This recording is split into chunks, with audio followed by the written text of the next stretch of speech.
आज की कहानी उस लड़की की है जिसने हर हर शंभू गाना गाकर देश में नाम रोशन किया। उसका नाम फरमानी नाज है। देवर और भाभी के प्यार में फरमानी नाज के भाई और घर वाले सभी कातिल बन जाते हैं। आज की कहानी वाकई हैरान कर देने वाली और रिश्तों को तार तार कर देने वाली कहानी है। नमस्कार दोस्तों, आपका छोटा भाई रमेश कनौजिया। आज की सच्ची घटना मैं आज आपको सुनाने जा रहा हूँ। यह सच्ची घटना है। उत्तर प्रदेश का एक ज़िला है मुजफ्फरनगर, और मुजफ्फरनगर ज़िले का एक थाना लगता है रतनपुरी। रतनपुरी क्षेत्र का एक गांव है मोहम्मदपुर माफ़ी। और बात कर रहा हूँ 5 अगस्त 2023 की रात लगभग 8:15 पर मोहम्मदपुर माफ़ी गांव का रहने वाला एक 17 साल का लड़का जिसका नाम खुर्शीद होता है, उसके छोटे भाई का नाम फरीद। दोनों ही भाई पहले खुर्शीद अपने घर से निकला टहलने के लिए और पीछे पीछे फरीद भी आ जाता है। खुर्शीद अपने छोटे भाई से कहता है, तुम सीधे घर चले जाओ, मुझे यहाँ टहलना है। मैं तो रोज़ टहलने आता हूँ, लेकिन फरीद जिद कर रहा था कि मुझे भी तुम्हारे साथ टहलना है। अभी गांव से मोहम्मदपुर माफ़ी और रतनपुरी सलावा एक मार्ग लगता है, उससे महज 150 दूरी पर खुर्शीद पहुंचा ही था, जो महज 17 साल का लड़का होता है। और देखते ही देखते एक खेत से 2-3 लोग निकलकर आते हैं और ताबड़तोड़ धारदार हथियार से खुर्शीद पर वार कर देते हैं। इतनी जोर जोर से चीखता है, चिल्लाता है और अपने भाई फरीद से कहता है, तुम यहाँ से भाग जाओ, नहीं तो ये लोग भी तुम्हें मार डालेंगे। फरीद भी जोर जोर से चीखने चिल्लाने लगता है। उसकी चीख पुकार सुनने के बाद गांव के लोग जब उस ओर दौड़ते हैं जहां पर यह चीख पुकार मची हुई थी, और 3 लोग बाइक पर बैठकर भाग जाते हैं। और उसके बाद फिर जो महज 17 साल का लड़का खुर्शीद नाम होता है, उससे हॉस्पिटल ले जाते वक्त रास्ते में दम तोड़ देता है। लेकिन वह बताता है कि एक खेत से 3 लोग निकल कर आए और उन्होंने ही हमला बोला और एक बाइक पर बैठ जिस बाइक से वह लोग भागे हैं, बस इतना था।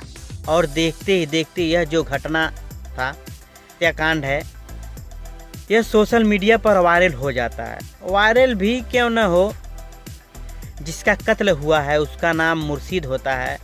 उसकी सगी ताऊ की बेटी का नाम फरमानी नाज होता है, जिसकी क्या इंस्टाग्राम हो, फेसबुक हो, व्हाट्सएप हो, यूट्यूब हो, उसमें लाखों फॉलोअर हैं।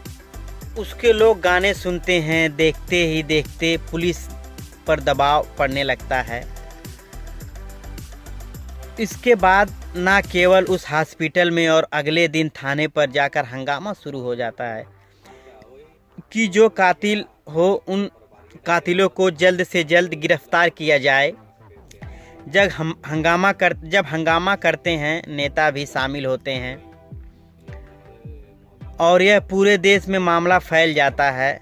हर कोई जानना चाहता है कि आखिरकार फरमानी नाज के भाई का कातिल कौन है।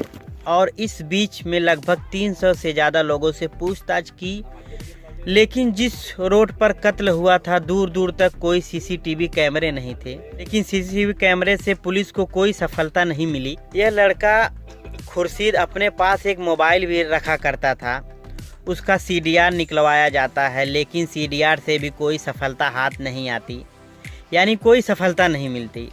आखिरकार पुलिस करे तो करे, धीरे धीरे करके वक्त आगे बढ़ने लगता है। और जब वक्त आगे बढ़ने लगता है, पुलिस पर दबाव भी बढ़ रहा था और लोगों की कई तरह सवाल और निशान पुलिस पर लग रहे थे कि पुलिस अपना काम ईमानदारी से नहीं कर रही है। लेकिन उस ज़िले में जो SP होते हैं संजीव सुमन, साथ ही SP दिहाल अतुल श्रीवास्तव ने भी यह कसम खाई थी कि जो भी असली कातिल होंगे उस असली कातिल को ही जेल में भेजा जाएगा। भले ही चाहे थोड़ा वक्त लग जाए, लेकिन असली कातिल ही जेल जाएंगे।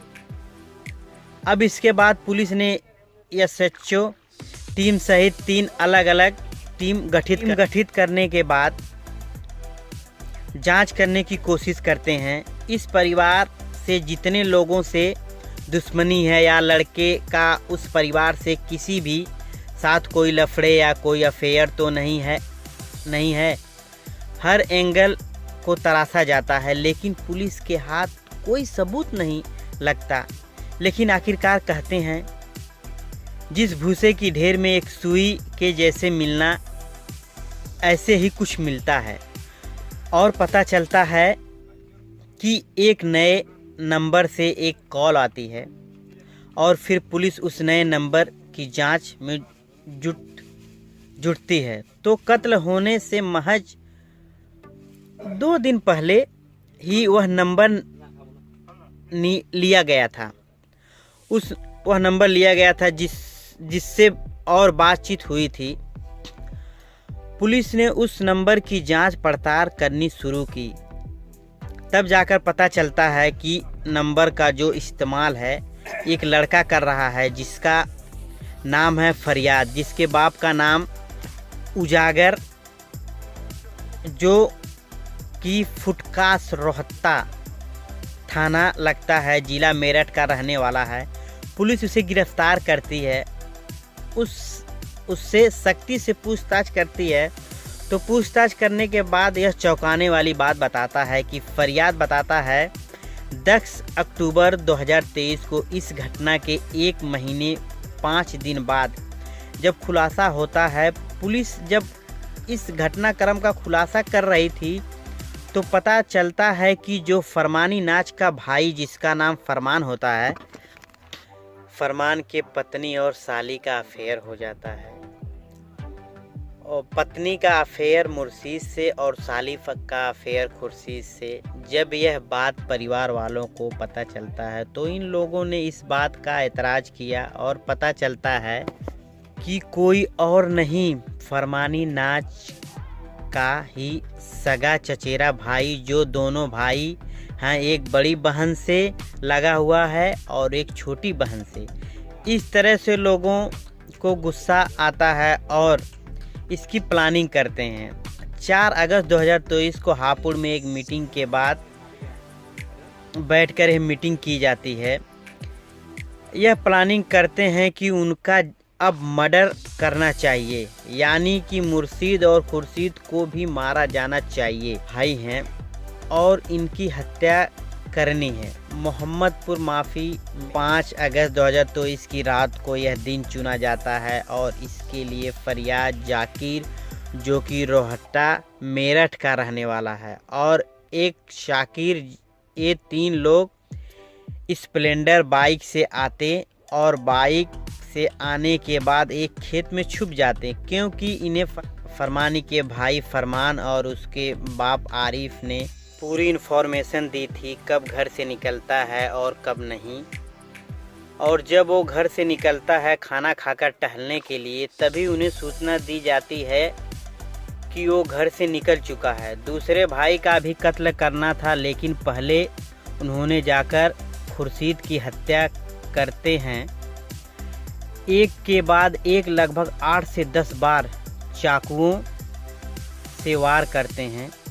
कुछ देर बाद वह दम तोड़ देता है और जब पुलिस इस घटनाक्रम का खुलासा करती है तब जाकर पता चलता है कि फरमानी के भाभी के साथ चचेरे भाइयों का अवैध संबंध था और इसी को लेकर परिवार में ज़्यादा नाखुश थे, क्योंकि परिवार के रिश्ते तार तार हो रहे थे। पुलिस के द्वारा यह भी बताया गया कि लड़के को परिवार के द्वारा समझाने की कोशिश की गई, लेकिन वह लड़का अपनी जिद पर अड़ा हुआ था। उसके बाद पुलिस ने फरमानी के पिता आरिफ को, उसके भाई फरमान को और एक रिश्तेदार हैं जाकिर, उनको गिरफ्तार कर लिया है और एक आरोपी हैं जिसको पुलिस जल्द ही गिरफ्तार कर लेगी।